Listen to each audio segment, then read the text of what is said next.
Brought to you by DK Audio.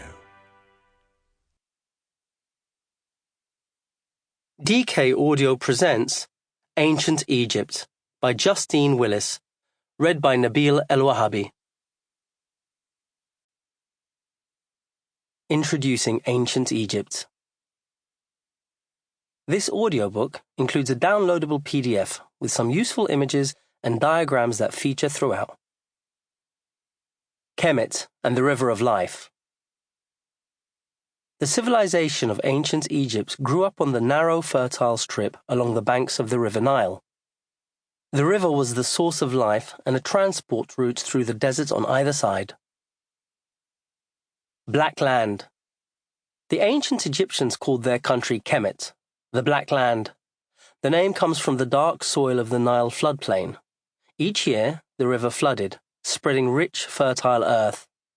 This soil turned the desert into green farmland, producing the crops that the people depended on. Red Land. Beyond the Black Land was Deshret, the red land of the desert. A hot, dry region, it deterred invaders and supplied the limestone, sandstone, granite, and basalts that the ancient Egyptians built tombs, temples, and pyramids with.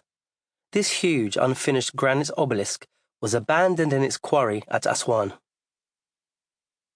River of Life. The Nile water made life possible, and the river was the main highway along which goods and people travelled. But it also had a symbolic importance. Egyptian civilization arose in the fertile land along the Nile.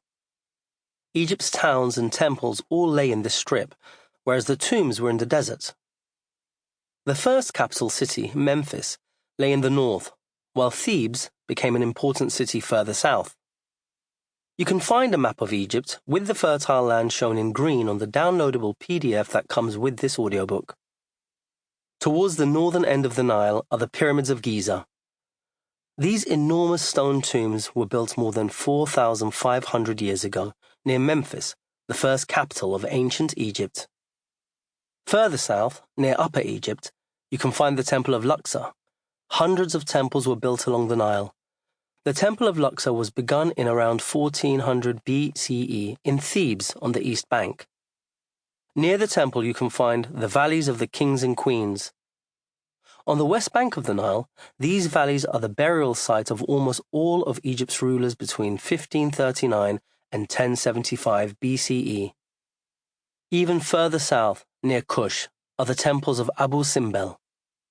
Carved from rock cliffs far south of Aswan between 1264 and 1244 BCE, the two great temples at Abu Simbel were built by Ramesses II as a display of power.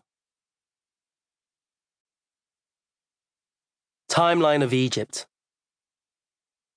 Although archaeological evidence for Egypt's early civilization stretches back almost 20,000 years, its written history had begun by 3000 BCE and spanned more than 3,000 years. Between 17,000 and 15,000 BCE, nomadic hunter-gatherers are living in the Nile Valley. Rock carvings at Kurta in the south show birds, gazelles, and aurochs, an early ancestor of cattle. By the 8th millennium BCE, people are settled in seasonal camps such as Nabta Playa. The stone circle there, an astronomical calendar, dates from around 4,500 BCE. Hieroglyphs develop in the 4th millennium BCE, at first as a way of keeping records. An inscribed bone label from circa 3,300 BCE was found in an early royal tomb at Abydos, and had been tied to a container to show its contents.